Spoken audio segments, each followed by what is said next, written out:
ಎವನ್ TV news ವೀಕ್ಷಕರಿಗೆ ಸ್ವಾಗತ. 10 ವರ್ಷ ಅಭಿವೃದ್ಧಿ ಮಾಡಲಿಲ್ಲ, ಮಾಡಿದ್ದು ಕುಚೇಷ್ಟೆ, ಕುತಂತ್ರ. ಅಭಿವೃದ್ಧಿ ಕೆಲಸಗಳಿಗೆ ಅಡ್ಡಿಪಡಿಸುವುದೇ ವಿರೋಧಿಗಳ ಕೆಲಸ. ಮಾಜಿ ಶಾಸಕ ಜೆಕೆ ಕೃಷ್ಣಾರೆಡ್ಡಿ ವಿರುದ್ಧ ಸಚಿವ ಡಾಕ್ಟರ್ ಎಂಸಿ ಸುಧಾಕರ್ ಪರೋಕ್ಷ ವಾಗ್ದಾಳಿ. ಮಾಜಿ ಶಾಸಕರೊಬ್ಬರಿಗೆ ಜನರು 10 ವರ್ಷ ಆಶೀರ್ವಾದ ಮಾಡಿದ್ರು. ಅವರು ಅಭಿವೃದ್ಧಿ ಮಾಡಲಿಲ್ಲ, ಕುಚೇಷ್ಟೆ, ಕುತಂತ್ರಗಳನ್ನು ಮಾಡುವುದನ್ನೇ ಕರಗತ ಮಾಡಿಕೊಂಡಿದ್ದರು ಎಂದು ಮಾಜಿ ಶಾಸಕ ಜೆಕೆ ಕೃಷ್ಣಾರೆಡ್ಡಿ ವಿರುದ್ಧ ಸಚಿವ ಡಾಕ್ಟರ್ ಎಂಸಿ ಸುಧಾಕರ್ ಪರೋಕ್ಷ ವಾಗ್ದಾಳಿ ನಡೆಸಿದರು. ಚಿಂತಾಮಣಿ ನಗರದ ತಾಲೂಕು ಪಂಚಾಯಿತಿ ಕಚೇರಿಯ ಸಭಾಂಗಣದಲ್ಲಿ ಕೃಷಿ ವಿಶ್ವವಿದ್ಯಾಲಯ ಬೆಂಗಳೂರು, ಚಿಂತಾಮಣಿ ಕೃಷಿ ವಿಜ್ಞಾನ ಕೇಂದ್ರ, ಪಶು ಸಂಗೋಪನಾ ಇಲಾಖೆ ಸಂಯುಕ್ತ ಆಶ್ರಯದಲ್ಲಿ ಪರಿಶಿಷ್ಟ ಜಾತಿ, ಪರಿಶಿಷ್ಟ ಪಂಗಡ ಮತ್ತು ಹಿಂದೂ ವರ್ಗದವರಿಗೆ ಚಾಪ್, ಕಟರ್ ಮತ್ತು ಕೃಷಿ ಪರಿಕರಗಳ ಉಚಿತ ವಿತರಣೆ ಕಾರ್ಯಕ್ರಮದಲ್ಲಿ ಮಾತನಾಡಿ, ಡಿಸಿಸಿ ಬ್ಯಾಂಕ್ ಜಾಗ ತೆಗೆದುಕೊಂಡಿರುವುದು ಕ್ರೀಡಾಂಗಣ ಮಾಡುವುದಕ್ಕಾಗಿ, ನಿರ್ಮಾಣಕ್ಕಾಗಿಯೇ ಹೊರತು ಸ್ವಾರ್ಥಕ್ಕಲ್ಲ. ಅದರಲ್ಲಿಯೂ ತಪ್ಪು ಹುಡುಕುವುದು ಸರಿಯಲ್ಲ. ನಮ್ಮ ವಿರೋಧಿಗಳು ಅರ್ಜಿಯನ್ನ ಸಲ್ಲಿಸಿ ತಕರಾರು ಮಾಡುವಂತಹ ಕೆಲಸದಲ್ಲಿ ತಲ್ಲೀನರಾಗಿರುವುದು ಎಷ್ಟರ ಮಟ್ಟಿಗೆ ಹೊಟ್ಟೆಯ ಉರಿ ಎಂಬುದನ್ನು ತಿಳಿಯಬಹುದಾಗಿದೆ ಎಂದರು. ತಿಳುವಳಿಕೆ ಇರುವುದು ನೀವುಗಳು, ನಾವು ಇಷ್ಟೆಲ್ಲ ಕೆಲಸಗಳನ್ನು ಮಾಡಿದ್ದರೂ ಅದರಲ್ಲಿ ಒಂದಷ್ಟು ನನ್ನ ಸ್ವಾರ್ಥ, ವೈಯಕ್ತಿಕ ಲಾಭಕ್ಕಾಗಿ ಮಾಡಿಲ್ಲ.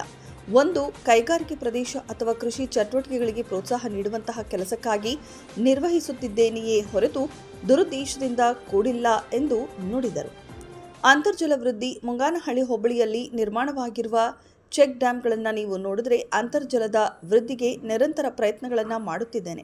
ಕೈಗಾರಿಕೆಗಳ ಸ್ಥಾಪನೆಗೆ ಹೆಚ್ಚು ಒತ್ತನ್ನು ನೀಡಿದ್ದು ಇದರಿಂದ ಮಕ್ಕಳ ಉಜ್ವಲ ಭವಿಷ್ಯವನ್ನು ರೂಪಿಸಲು ಮತ್ತು ಗೌರವಯುತವಾದ ಉದ್ಯೋಗ ಪಡೆದು ಅದರ ಮೂಲಕ ಆರ್ಥಿಕವಾಗಿ ಸ್ಥಿರವಾಗುವಂತಹ ಕೆಲಸವಾಗುತ್ತದೆ. ಇವೆಲ್ಲವುಗಳಿಗಾಗಿ ನಾನು ಮಾಡುತ್ತಿರುವ ಆಲೋಚನೆಯಾಗಿದ್ದು ಇದು ನನ್ನೊಬ್ಬನ ಆಲೋಚನೆಯಲ್ಲ, ಬದಲಾಗಿ ನಮ್ಮ ಕುಟುಂಬದಲ್ಲಿ ನಮ್ಮ ತಾತನಾದ ಎಂಸಿ ಆಂಜನೇಯ ರೆಡ್ಡಿ, ಎ ಚೌಡಾರೆಡ್ಡಿ ಕಾಲದಿಂದಲೂ ನಾವು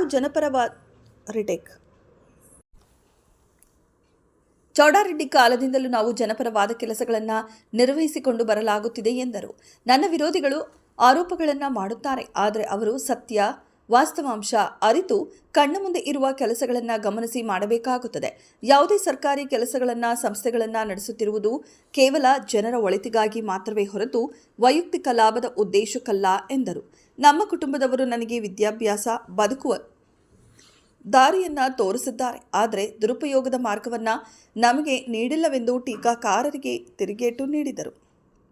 ಈ ಸಂದರ್ಭದಲ್ಲಿ ಗ್ಯಾರಂಟಿ ಯೋಜನೆಯ ಅನುಷ್ಠಾನ ಸಮಿತಿಯ ತಾಲೂಕು ಅಧ್ಯಕ್ಷ ಮುನಿನಾರಾಯಣಪ್ಪ, ನಗರ ಯೋಜನಾ ಪ್ರಾಧಿಕಾರ ಅಧ್ಯಕ್ಷ ಶ್ರೀನಾಥ್ ರೆಡ್ಡಿ, ಕೃಷಿ ವಿಶ್ವವಿದ್ಯಾಲಯ ಕುರುಬೂರು ಕೃಷಿ ವಿಜ್ಞಾನ ಕೇಂದ್ರದ ಮುಖ್ಯಸ್ಥ doctor Papireddy, taluk panchayat EO S Anand, ಪೌರಾಯುಕ್ತ ಜಿಎನ್ ಚಲಪತಿ, ಡಾಕ್ಟರ್ ವೀರರಾಜು ಮತ್ತು ಸಿಡಿಪಿಒ ಮಹೇಶ್ ಬಾಬು ಸೇರಿದಂತೆ ಮತ್ತಿತರರು ಇದ್ದರು.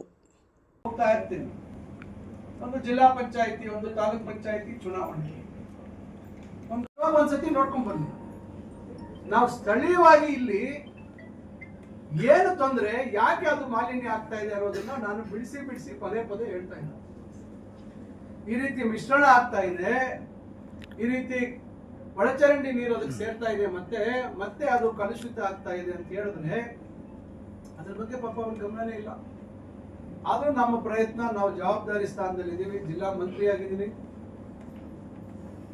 ನಾವು ಯಾರೆಷ್ಟೇ ಟೀಕೆಗಳು ಮಾಡಲಿ, ಯಾರೆಷ್ಟೇ ಟಿಪ್ಪಣಿಗಳು ಮಾಡಲಿ, ನಾವು ನಮ್ಮ ಕರ್ತವ್ಯ ನಿಭಾಯಿಸಬೇಕು. ರಾಜಕಾರಣದಲ್ಲಿ, ಸಮಾಜದಲ್ಲಿ ನಾವು ಇದ್ದಂಥ ಸಂದರ್ಭದಲ್ಲಿ ನಮ್ಮನ್ನ ಹೊಗಳುವಂಥವ್ರು ಇರ್ತಾರೆ, ನಮ್ಮನ್ನ ತೆಗಳುವಂಥವ್ರು ಇರ್ತಾರೆ. ಇಲ್ಲ ಆ ಕಡೆನೂ ಈ ಕಡೆನೂ ನೋಡ್ದಿರಾ ಹೆಂಗಾದ್ರೂ ಆಗ್ಲಿ ಬಿಡ್ರಿ, ಯಾರು ಬಂದ್ರು ನಮ್ಗೇನೋ ಅನುಕೂಲ ಬಂದ್ರೆ ಆಯ್ತು, ಅನುಕೂಲ ಆಗದಿದ್ರು ಆಯ್ತು. ಎಲೆಕ್ಷನ್ ಟೈಮಲ್ಲಿ ಯಾರು ಅನುಕೂಲ ಮಾಡ್ತಾರೋ ಜಾಸ್ತಿ ಆ ಕಡೆ ವಾಲ್ ಬಿಡೋಣ, ಈ ರೀತಿಯಾದಂತಹ ಮನಸ್ಥಿತಿಯವರು ಕೆಲವರು ಇರ್ತಾರೆ. ಅದರಿಂದ ಸಮಾಜದಲ್ಲಿ ಎಲ್ಲಾ ರೀತಿ ಜನ ಇರ್ತಾರೆ. ಸಹಜವಾಗಿ ಅಧಿಕಾರ ಇರುವಂತಹ ಸಂದರ್ಭದಲ್ಲಿ ಟೀಕೆಗಳು, ಟಿಪ್ಪಣಿಗಳು ಜಾಸ್ತಿ. ಈಗ ಇಲ್ಲಿ ನಮ್ಮ ಸ್ನೇಹಿತರೊಬ್ರು ಕೂತಿದ್ದಾರೆ, ಅವರು ಒಂದು ಸಂಸ್ಥೆಯ ಅಲ್ಲಿ ಕೆಲಸ ಮಾಡ್ತಾರೆ. ನಮ್ಮ ಚಿಂತಾಮಣಿಯವರೇ ಅವ್ರ ಮಾಲೀಕ. ತಜ್ಞರು ಕೊಟ್ಟಿರ್ತಕ್ಕಂಥ ವರದಿಗಳನ್ನ ಅಧ್ಯಯನ ಮಾಡುವಷ್ಟು ತಾಳ್ಮೆ ಇದ್ರೂ ಸಹ ಉದ್ದೇಶ ಬೇರೆ ಇದೆ. ಅದರಿಂದ ನಾವು ಅಲ್ಲಿ ಹೋಗಿ ಬೆಂಗಳೂರಲ್ಲಿ ಜಕ್ಕೂರಲ್ಲಿ ನಾವು ನೋಡ್ಕೊಂಡು ಬಂದ್ವಿ. ನಾನು DC ಅವರು ದೇವನಹಳ್ಳಿಯಲ್ಲಿ ಒಂದ್ ಕಡೆ ಹೋಗಿದ್ವಿ. HM ವ್ಯಾಲಿ ನೀರನ್ನ ಒಂದು ಕೆರೆಗೆ ಅಲ್ಲಿ ಬಿಟ್ಟಿದ್ದಾರೆ. ಆ ಕೆರೆ ಪಕ್ಕದಲ್ಲೇ ಒಂದು 25 ಅಡಿಗೆ ಒಂದು ದೊಡ್ಡ ಬಾವಿ ಇದೆ, ಕಟ್ಟಿರ್ತಕ್ಕಂಥ ಬಾವಿ. ಆ ನೀರು ಬರೋಕ್ಕಿಂತ ಮುಂಚಿತವಾಗಿ ಅದು ಪೂರ್ತಿ ಬಾಳ್ ಬಿದ್ದೋಗಿತ್ತು. ನಂತರ ಅದನ್ನ ಹೂಳೆಲ್ಲ ತೆಗೆಯಷ್ಟರಲ್ಲೇ ಏನು ಆ ಕೆರೆಯಲ್ಲಿ ಎಷ್ಟು ನೀರು ಇರ್ತದೆ ಅಷ್ಟು ಪ್ರಮಾಣ ನೀರು ಇಲ್ಲಿ ಆ ಒಂದು ಮಟ್ಟಕ್ಕೆ ನೀರು ಅಂತರ್ಜಲ ಮೇಲ್ ಬಂದಿದೆ ಅಂತ ಹೇಳ್ತೀವಿ, ಬರುವಂತದ್ದಾಗಿದೆ. ಇದು ಉದ್ದೇಶ ಅದಾಗಿರೋದನ್ನ ನಾವು ಕಣ್ಣಾರೆ ನೋಡಿದ್ವಿ. ಮತ್ತೆ ಅದನ್ನ ತೆಗೆದು ಶುದ್ಧೀಕರಣ ಮಾಡುವಂತ ಕೆಲಸ ಮಾಡಿದ್ದಾರೆ. ಮಾಡಿ ಅದನ್ನ ನಗರಸಭೆಯ ಕುಡಿಯೋ ನೀರಿನ ಜಾಲ ಕೊಟ್ಟು ಅಲ್ಲಿ ದೇವನಹಳ್ಳಿಯಲ್ಲಿ ಒಂದು ಸುಮಾರು 4,000 ಜನ ಅದನ್ನ ಕುಡಿಯುವಂತ ಕೆಲಸ ಮಾಡ್ತಾರೆ. ಅಂದ್ರೆ ಈಗ ಇಲ್ಲಿ ಟೀಕೆ ಮಾಡುವಂತವ್ರಿಗೆ ಏನು ರೇಷ್ಮೆ ಬೆಳೀತಾ ಇದ್ದಾರೆ, ರೇಷ್ಮೆ ಗೂಡು ಸಾಗಾಣಿಕೆ, ರೇಷ್ಮೆ ಹುಳು ಸಾಗಾಣಿಕೆ. ಅವಾಗ ಇಷ್ಟು ದೊಡ್ಡದಿರ್ತಾ ಇತ್ತು, ಹಿಂಗೆ ಉಡ್ಡೆ ಮಾಡ್ಬಿಟ್ಟು ಕಟ್ಟರು ಒಂದು ದೊಡ್ಡದು ಒಂದೇ ಇಟ್ಟು ಇಷ್ಟು ಹೊಡಿಯೋದು, ಇನ್ನೊಂದು ಚಿಕ್ಕದಾಗಿ ಹಿಡಿ ಇಟ್ಕೊಂಡು ಹಿಂಗೆ ಹೊಡಿತಾ ಕಟ್. ನಮಗೂ ಖುಷಿ, ಹುಡುಗರು ನಾವು ಅನ್ನಿಸುತ್ತೆ ಅದನ್ನ ఏం వెళ్ళిపోతా పెట్టుకోమని ఎవరు చెప్తారు? ఎవరు పైన పాపం ఇట్లు పెట్టుకోవాలి కదా, ఏం ఇట్లు పెడితే పోతుంది. అది పెద్దది, అది పెద్దది పెట్టేటప్పుడు కొట్టేవాడు కరెక్ట్ ఉండాలా ಇತ್ತು ಒಂದು ಕಾಲದಲ್ಲಿ. ಈಗ ಇವೆಲ್ಲ ಏನಾಗಿದೆ, ಚಾಪ್ ಕಟ್ರಿ ಇವೆಲ್ಲ ಬಂದಾಗ ಸುಲಭವಾಗಿ ಬೇರೆ ತ್ವರಿತವಾಗಿ ನಾವು ಮೇವು ಹಾಕುವಂಥದ್ದಕ್ಕೆ ಇವೆಲ್ಲದಕ್ಕೂ ಅನುಕೂಲ ಆಗಿದೆ. ಅದರಿಂದ ನಾನು ಹೇಳುವಂಥದ್ದಿಷ್ಟೇ, ನಾವು ನಮ್ಮ ತಾಲೂಕಿನಲ್ಲಿ ದೊಡ್ಡ ಮಟ್ಟದಲ್ಲಿ ಕೈಗಾರಿಕೆಗಳನ್ನ ಮಾಡಬೇಕು, ಕೃಷಿ ಚಟುವಟಿಕೆಗಳು ಪ್ರೋತ್ಸಾಹ ಕೊಡಬೇಕು, ಅಂತರ್ಜಲ ವೃದ್ಧಿ ಆಗಬೇಕು. ಇವತ್ತು ನಮಗೆ ಮಳೆ ಪ್ರಮಾಣ ಕಮ್ಮಿ, ಅಂತರ್ಜಲ ನಶಿಸ್ತಾ ಇದೆ. ಅದನ್ನ ಜೀವ ಪಡಿಸುವಂತ ಒಂದು ಕೆಲಸ ಆಗ್ತಾ ಇದೆ. ಇವತ್ತು ಬೆಂಗಳೂರಿನ ಸಂಸ್ಕರಣೆ ಮಾಡಿರ್ತಕ್ಕಂಥ ನೀರನ್ನ ನಾವು ಈಗಾಗಲೇ KC ವ್ಯಾಲಿಯಲ್ಲಿ ಸುಮಾರು 55-56 ಕೆರೆಗಳಿಗೆ ಕೊಡುವಂತದ್ದಾಗ್ತಾ ಇದೆ. ಎರಡನೇ ಹಂತದ 50 ಕೆರೆದು ಇನ್ನು ಬಹುಶಃ ಇನ್ನೊಂದು 2 ತಿಂಗಳಲ್ಲಿ ಅದಕ್ಕೆ ಚಾಲನೆ ಕೊಡುವಂತದ್ದು ಮಾಡ್ತೀವಿ. ಈಗಾಗಲೇ 6 ಕೆರೆಗೆ ಬರ್ತಾ ಇದೆ. HL ವ್ಯಾಲಿಯಲ್ಲಿ ಸುಮಾರು 119 ಕೆರೆಯನ್ನು ಸೇರಿಸಿದೀವಿ. ಅದು ಇನ್ನು ಕೆಲವೇ ದಿನಗಳಲ್ಲಿ ಕಾಮಗಾರಿ ಪ್ರಾರಂಭ ಆಗುತ್ತೆ. ಇದ್ರ ಜೊತೆಯಲ್ಲೇ ನಾವು ಕೆಲವರಿಗೆ ಬಹಳಷ್ಟು ಸಂಶಯಗಳು, ಈ ನೀರು ಕಾರ್ಪೊರೇಟ್ ಮಲ್ಟಿನ್ಯಾಷನಲ್ ಕಂಪನಿಯಲ್ಲಿ ಹೋಗಿ ಒಂದು ಏರ್ ಕಂಡೀಷನ್ ರೂಮ್ ಅಲ್ಲಿ ಕೂತ್ಕೊಂಡು ಕೆಲಸ ಮಾಡಿದಾಗ ನಾವಿಲ್ಲಿ ಬಿಸಿಲಲ್ಲಿ ಒಣಕೊಂಡು ಸೆಕೆಗೆ ಫ್ಯಾನ್ ಗಾಳಿಲೋ ಅಥವಾ ಸೆಕೆಯಲ್ಲಿ ಕೂತ್ಕೊಂಡು ನಾವು ಇರೋದು.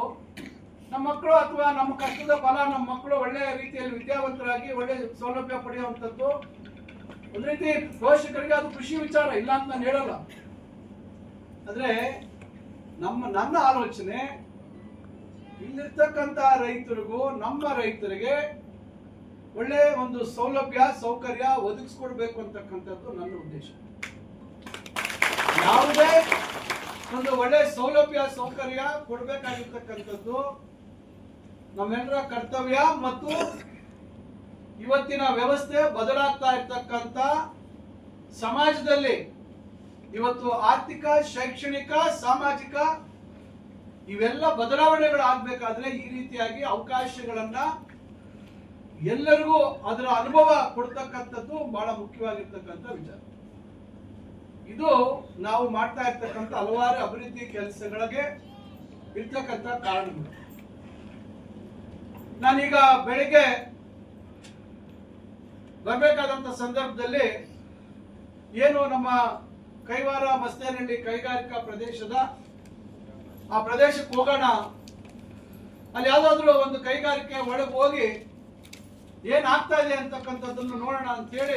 ಯಾವುದೇ ತೊಂದರೆ ಇಲ್ಲ, ನಾವು ಯಾರು ಆ ನೀರನ್ನ ಕುಡಿಯೋಕೆ ಹೇಳ್ತಾ ಇಲ್ಲ. ನಾವು ಆ ನೀರನ್ನ ಭೂಮಿಯಲ್ಲಿ ಇಂಗಿಸುವಂತದ್ದಕ್ಕೆ ಅಂತರ್ಜಲದಲ್ಲಿ ಅಂತರಾಳಕ್ಕೆ ಹೋಗ್ಬೇಕು. ನಂತರ ಭೂಗರ್ಭದಲ್ಲಿ ಅದು ಶುದ್ಧ ಆಗಿ ಹೊರಗೆ ನಾವು ಇನ್ನೊಂದು ಕಡೆ, ಇಲ್ಲಿ ನಾವು ನೀರು ಬಿಟ್ರೆ ಇನ್ನೊಂದೆಲ್ಲೋ ಚಿಂತಾಮಣಿಯಲ್ಲಿ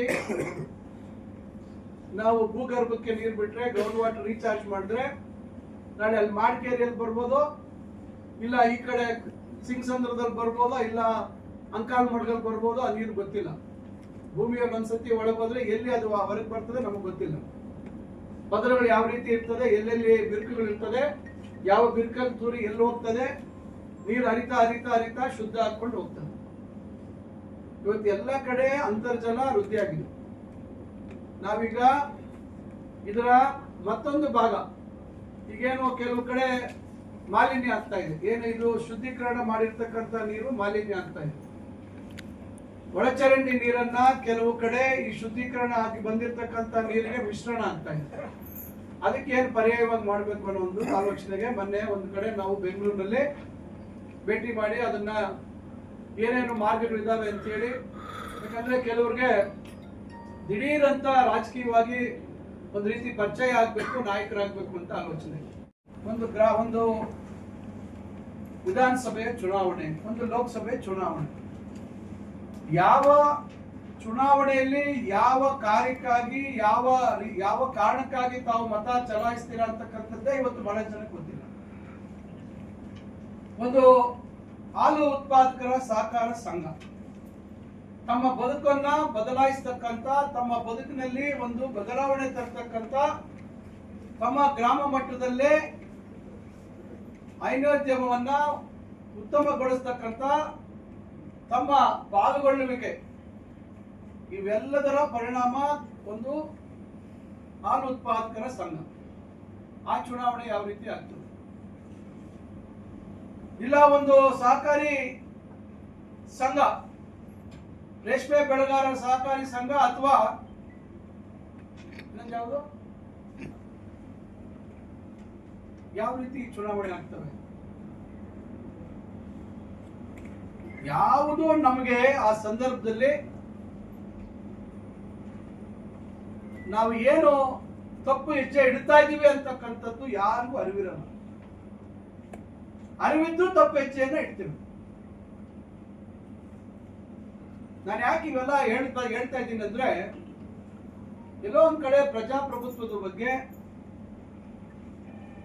ಜನರ ಒಳಿತನ್ನ ಆಲೋಚನೆ ಮಾಡ್ತಕ್ಕಂಥ ಕೆಲವು ರಾಜಕೀಯ ನಾಯಕರುಗಳು ಅವರಿಗೆ ಇವತ್ತು ರಾಜಕಾರಣ, ಪ್ರಜಾಪ್ರಭುತ್ವದ ವ್ಯವಸ್ಥೆ ಬಗ್ಗೆ ನಿರಾಶೆ, ನಿರುತ್ಸಾಹ ಮತ್ತು ಅದರಿಂದ ದೂರ ಸರಿಬೇಕು ಅಂತಕ್ಕಂಥ ಒಂದು ಆಲೋಚನೆಗಳು ಬರುವಂತದ್ದನ್ನ ನಾವು ಕಾಣ್ತಾ ಇದ್ದೀವಿ. ಸಂಖ್ಯೆ ಬಹಳ ಕಮ್ಮಿ ಇದೆ, ಇಲ್ಲ ಅಂತ ನಾನು ಹೇಳೋದು. ಇವತ್ತು ಅಭಿವೃದ್ಧಿ ಅಂತಕ್ಕಂಥದ್ದಕ್ಕೆ ಯಾವುದೇ ರೀತಿ ಬೆಲೆ ಇಲ್ಲ. ಇವತ್ತು ಅಭಿವೃದ್ಧಿ ಮಾಡೋದು ಎಷ್ಟು ಕಷ್ಟ ಅಂತಕ್ಕಂಥದ್ದು ಆ ಜವಾಬ್ದಾರಿಯನ್ನ ಒಬ್ಬ ಗ್ರಾಮ ಪಂಚಾಯಿತಿ ಸದಸ್ಯನಾಗಿ ನಿರ್ವಹಿಸಿದ್ರೆ, ಒಬ್ಬ ತಾಲೂಕ್ ಪಂಚಾಯಿತಿ ಸದಸ್ಯನಾಗಿ ಆ ಜವಾಬ್ದಾರಿ ನಿರ್ವಹಿಸಿದ್ರೆ, ಒಬ್ಬ ಜಿಲ್ಲಾ ಪಂಚಾಯಿತಿ ಸದಸ್ಯನಾಗಿ ಆ ಜವಾಬ್ದಾರಿ ನಿರ್ವಹಿಸಿದ್ರೆ, ಇಲ್ಲ ಒಬ್ಬ ಶಾಸಕನಾಗಿ ಜನಪರವಾಗಿ ಆಲೋಚನೆ ಇದ್ರೆ, ನಾನು ಇದನ್ನ ಒತ್ತಿ ಹೇಳ್ತಾ ಇದ್ದೀನಿ, ಅದು ಯಾರಿಗೆ ಆಗ್ಬೋದು, ಒಬ್ಬ ಶಾಸಕ ಆಗ್ಬೋದು, ಲೋಕಸಭಾ ಸದಸ್ಯ ಆಗ್ಬೋದು, ಈ ಒಂದು ಅಥವಾ ನಗರಸಭಾ ಸದಸ್ಯ ಅಥವಾ ಇನ್ನೊಂದು ಸ್ಥಳೀಯ ಸಂಸ್ಥೆಯ ಸದಸ್ಯ ಆಗ್ಬೋದು. ಯಾರು ಈ ಒಂದು ವ್ಯವಸ್ಥೆಯಲ್ಲಿ ಜನರಿಗೆ ಅಥವಾ ಸಂಸ್ಥೆಯ ಪರವಾಗಿ ಕೆಲಸ ಮಾಡಬೇಕು ಅಂತ ಹೇಳಿ ಈ ಚುನಾವಣೆ ವ್ಯವಸ್ಥೆಯಲ್ಲಿ ಬಂದು ಭಾಗವಹಿಸ್ತಾರೆ, ಅವರಿಗೆ ಏನಾದರೂ ಯಾವ ಉದ್ದೇಶಕ್ಕಾಗಿ ನಾನು ಈ ಜವಾಬ್ದಾರಿಯನ್ನ ಹೊರಲಿಕ್ಕೆ ಮುಂದೆ ಬಂದಿದ್ದೀನಿ, ನನಗೇನಾದ್ರೂ ಅವಕಾಶ ಮಾಡಿಕೊಟ್ರೆ ಏನು ನಾನು ನಿರ್ವಹಿಸಬಲ್ಲೆ, ಯಾವ ರೀತಿ ಈಗಿರ್ತಕ್ಕಂಥ ವ್ಯವಸ್ಥೆಯನ್ನ ಬದಲಾಯಿಸಬಲ್ಲೆ ಅಂತಕ್ಕಂಥ ಆಲೋಚನೆ ಇದ್ರೆ ಮಾತ್ರ. ಇಲ್ಲ ನನಗೆ ಕೇವಲ ಒಂದು ಸ್ಥಾನ ಬೇಕು, ರಾಜಕೀಯ ಸ್ಥಾನ ಬೇಕು, ನನಗೊಂದು ಹೆಸರು ಪಕ್ಕದಲ್ಲಿ MLA ಅಥವಾ ತಾಲೂಕ್ ಪಂಚಾಯತಿ ಮೆಂಬರು, ಜಿಲ್ಲಾ ಪಂಚಾಯತಿ ಮೆಂಬರು ಅಥವಾ ಗ್ರಾಮ ಪಂಚಾಯತಿ ಮೆಂಬರು ಅಥವಾ ನಗರಸಭಾ ಸದಸ್ಯನೋ ಅಂತಕ್ಕಂಥ ಬರೀ ಆ ಒಂದು ನಾಮಾಂಕಿತಕ್ಕೆ ಸೀಮಿತವಾಗಿದ್ರೆ ಯಾರು ಏನು ಮಾಡ್ಲಿಕ್ಕಾಗಲ್ಲ.